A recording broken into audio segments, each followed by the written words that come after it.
Hi guys, welcome to Glitch Guru. In this video we'll show you what to do if the Rockstar Games Launcher is not opening on your Windows 10 or 11 PC and keeps getting stuck on this particular loading screen. So to fix this, head over to the search menu and type in services. Now select the first result that appears.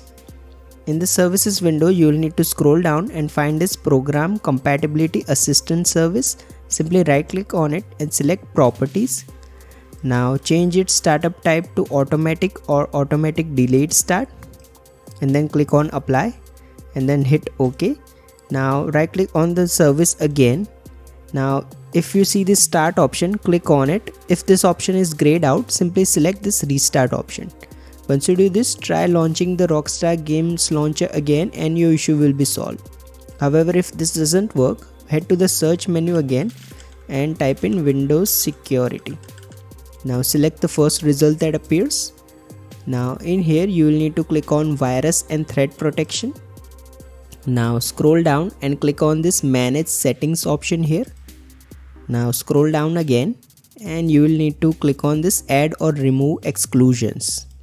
Now in here select add an exclusion and then select folder. Now all you have to do is find the Rockstar Games folder. So go to the C drive.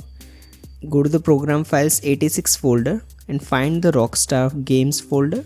Now once you have selected it, click on this select folder option. Once you have done this, simply try launching Rockstar Games Launcher again. If this doesn't work, open the file explorer window. Now go to the C drive. Now go to the program files 86 folder and then find the Rockstar Games folder. Once you have found it, rename it. So you can simply add an underscore at the front and then click on continue.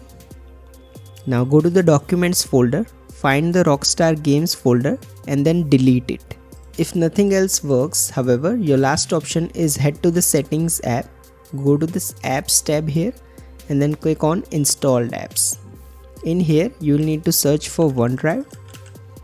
Once you find it, click this three dot icon, select uninstall and click on uninstall again to confirm. So a lot of users have reported that simply uninstalling the OneDrive app from their PC has got the Rockstar Games Launcher to work. If you find this video useful, please don't forget to like and subscribe to Glitch Guru.